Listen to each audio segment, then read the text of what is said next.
All right, are you ready? Chapter 3, Willa and the Whale. Thanking a Humpback. Willa Twitchell, journal number 4, 1 month ago. Mom is gone. After talking on the phone with Grandpa Lowe and my dad, and meeting with Mr. Yamamoto lots of times, Chihiro helped me pack my things and I got on a plane to Seattle. My dad picked me up from the airport and brought me back to Tupkuk Island, the place I'd grown up, the place I hadn't been to since I was 9, 3 years ago. Dad really tried to help. He hugged me lots. He brought me back breakfast in bed when I didn't want to get up. He brought me lunch and dinner too on the days I never left my room. He made a few coins disappear and cut a rope and made it whole again. And I'm sure I wasn't a good audience. Once I even blurted out for him to stop. He wasn't much of a talker, so we didn't say much, which was fine with me. It was like I was in the blackest part of the ocean and I didn't even know which direction to swim to get out. There were times I cried and he just rubbed my back. And now on the 1-month anniversary of my mom's death, I stood on a boat with him. He was worried about me, so he chose something he thought I would like, especially something out of the house. It was my first whale watch without her. And I did like it. It was just a hard day. And out on the ocean, I saw her everywhere. I sniffled. Then I hated myself for doing it. I was so sick of crying.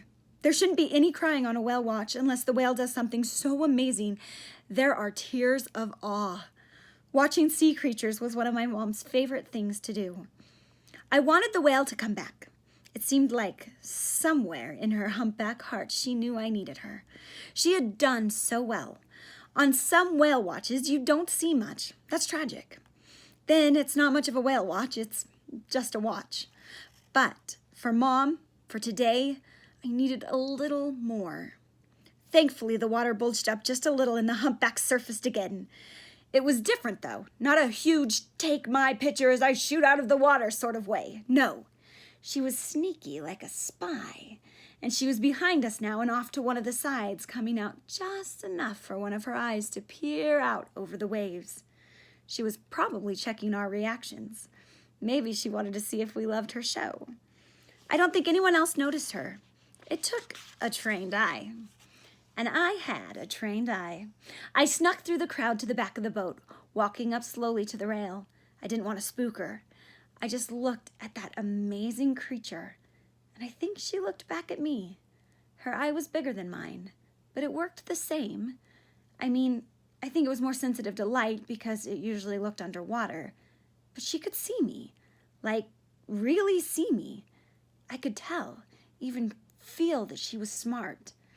She wasn't like plankton that just flows with the current. She had thoughts and life and feelings. She was deep and wonderful. And she was looking at me.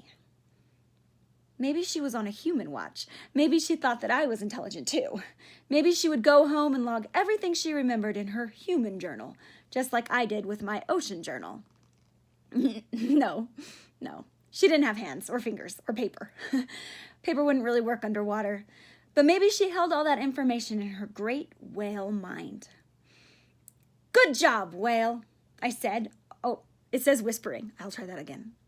Good job, whale, I said, almost whispering to myself.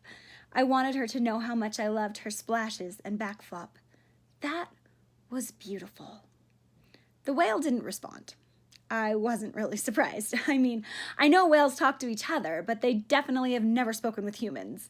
Of course, if they did, it would be a little inconsiderate not to reply when I just complimented her.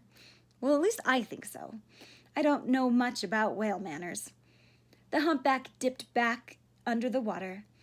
If she did understand me, that would have maybe even been a little rude.